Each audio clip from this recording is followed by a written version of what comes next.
வணக்கம். அண்ணாமலை அண்ணன் இன்னைக்கு ஒரு ட்விட்டர்ல பதிவு போட்டிருந்தாரு. ட்விட்டர், ஃபேஸ்புக் எல்லாத்துலயுமே பதிவு போட்டிருந்தாரு. ரொம்ப கிளாரிட்டியான பதிவு அது. எல்லாத்து மனசுலயும் இருந்த பதிவும் கூட. அதாவது நான் பாஜகவில் இருந்த போதே சில விஷயங்களுக்கு நமக்கே மனசு இது தவறு அப்படின்னு தோணும்.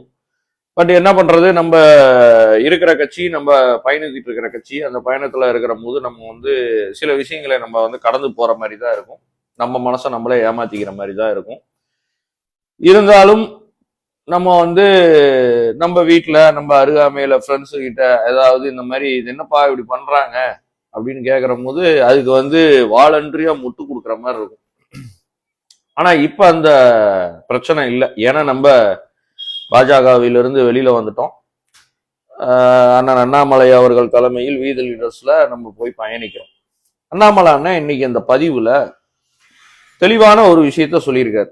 அதாவது இத்தனை அடுக்கு பாதுகாப்பு போட்டிருக்காங்க, இதெல்லாம் மீறி அந்த பிஞ்சு குழந்தைகள், அதாவது எப்படி வச்சுட்டீங்கன்னாலும் நீங்க +2 படிக்கிற மாணவர்கள் பல பேர் நம்ம 90% பேரண்ட்ஸோட கண்ட்ரோல்ல தான் இருப்பாங்க. சில குழந்தைகள் தான் கொஞ்சம் மெச்சூரிட்டி லெவல்ல இருக்கும். அதாவது பேரண்ட்ஸ் இல்லைனாலும் மேனேஜ் பண்ற அளவுக்கு ஒரு 10% குழந்தைகளுக்கு தான் அந்த எஃபிஷியன்சி இருக்கும். மீதிலாம் பாத்தீங்கன்னா கண்டிப்பா பேரண்ட்ஸோட கைட்லைன்ஸ்ல தான் முழுக்க முழுக்க அந்த குழந்தைகள் இருக்கும்.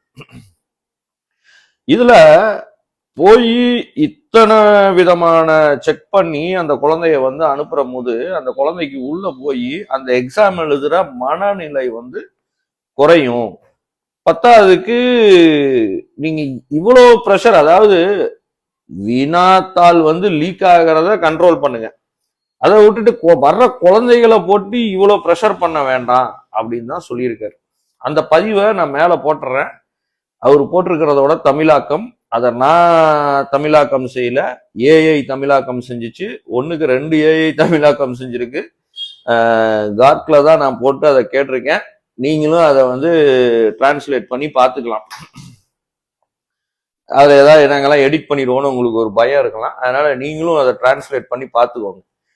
இப்ப இத போட்டதுக்கு வன்மத்தை கக்குறீங்க. அப்படியே இது எப்படி சொல்றது, இப்படிலாம் வன்மத்தை கக்கி இப்படி எகெயின்ஸ்டா பதிவு போட்டாதான் யாராவது மாநில தலைவர் பதவி இல்ல அடுத்த மாநில பொதுச் செயலாளர் பதவி தர்றேன்னு சொல்லியிருக்காங்களா, தருவாங்கங்கிற ஒரு ஆசை இருக்கிறதா? சரி, நீங்க மாநில தலைவர் ஆகுங்க. இந்த பதிவுக்கு எகெயின்ஸ்டா போட்டவங்க எல்லாம் மாநில தலைவர் ஆகுங்க, மாநில பொதுச் செயலாளர் ஆகுங்க, இல்ல என்ன வேணாலும் ஆகுங்க, தேசிய தலைவராக கூட ஆகுங்க.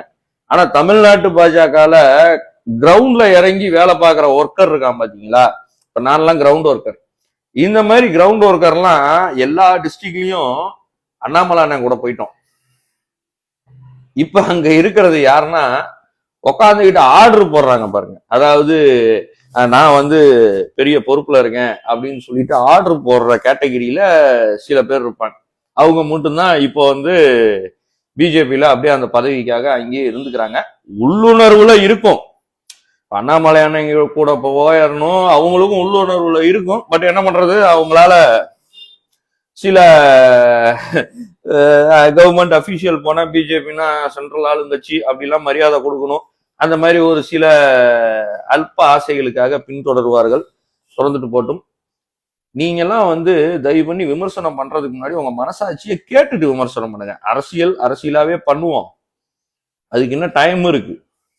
அது மட்டும் இல்லாம இந்த பதிவுக்கு இத்தனை பேர் பின்னாடி பின்னோட்டம் போட்டுட்டு இருக்கிறீங்களே, அது தலைமை பொறுப்புல இருக்கிறவங்க எல்லாம் இன்னைக்கு ஜோசப் விஜய பத்தியோ, திமுக நடக்கிற பிரச்சனைகளை பத்தியோ, இல்ல ஏடிஎம்கேல நடக்கிற பிரச்சனைகளை பத்தியோ, ஏடிஎம்கேல இருந்து கொத்து கொத்தா டிவிகேல போய் சேர்ந்துகிட்டு இருக்கிறாங்க.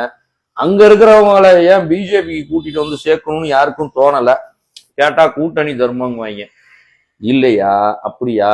இல்ல ஏடிஎம்கேவோட ரொம்ப மோசமா போயிட்டு இருக்கு அந்த கட்சி, ஏன் அந்த கட்சிக்கு போய் நம்ம டைமை வேஸ்ட் பண்ணணும் அப்படின்னு அவங்க வராம தவிர்க்கிறாங்களாங்கிறதெல்லாம் கொஞ்சம் யோசிங்க.